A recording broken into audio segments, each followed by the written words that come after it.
Djokovic left an immigration hotel in Melbourne on Monday to the relief of his father. In the end, he won. Justice has won, and the rule of law has won. Djokovic's brother, though, was less enthusiastic when asked what happened when Djokovic got COVID last year. Was he at an event on the 17th of December? Okay, so this press conference is adjourned at the moment. Meanwhile, the pepper spray has come out in Melbourne as police clash with Djokovic fans, and the whole saga has led some to draw this conclusion. It appears to me to be a complete embarrassment for the Australian government. Or Australia's highest-selling newspaper, the Herald Sun, describes a total balls up. The man himself has tweeted this picture from the Rod Laver Arena, telling us, despite all that's happened, I want to stay and try to compete at the Australian Open. I remain focused on that. And Novak Djokovic is right. A lot has happened. Remember, he arrived in Australia last Wednesday night. He had his visa revoked and was moved to an immigration hotel. Then on Monday, Djokovic had an appeal upheld. The government admitted he hadn't been given enough time to respond to that visa decision. The judge concluded, we all play by the same rules. Those rules were not observed. But what were the rules? It's far from straightforward. Effectively, the policy changed whilst Mr. Djokovic was in the air. This is backed up by Paul Sackle of the newspaper The Age. Literally just hours before he arrived, the federal government seemed to change its view and said it would apply its own stricter policies at the border. Paul Sackle then highlights a crucial point, the policy on whether a recent COVID infection matters. And they made a different judgment on his medical exemption, the prior infection exemption. The prior infection exemption. Certainly, by the time Djokovic landed, the government was saying this didn't apply.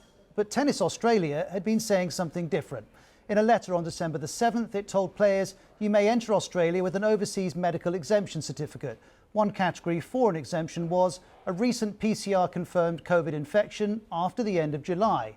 But then listen to this from the CEO of Tennis Australia on Sunday. There was plenty of contradictory information, plenty of conflicting information, and we constantly were seeking clarity from day one. Seeking clarity and finding it are, of course, two different things, and Prime Minister Scott Morrison argues the information was there. In relation to the government, our government, the federal government's advice to Tennis Australia, that was set out very clearly in November. And in November, the Australian Health Minister wrote to Tennis Australia saying people who do not meet the definition of fully vaccinated will not be approved for quarantine-free entry. He went on, people who have contracted COVID in the past 6 months and haven't received 2 doses of a vaccine are not considered fully vaccinated. Also, bear this in mind. A medical exemption for a prior infection has never been a reason to enter Australia as an unvaccinated person. Evidently, Tennis Australia thought that it could happen in this case, which means Djokovic may have been following the rules, but may have been given the wrong rules to follow. And while we try to decipher what's happened here, we did clear up one thing. The transcript of Djokovic's conversation at the airport has been released. Asked, are you vaccinated? Djokovic replied, I am not. That, though, is not the only question for him, because Djokovic may have broken self-isolation rules in December, because these documents, released by Djokovic's legal team, show he tested positive for COVID on the 16th of December.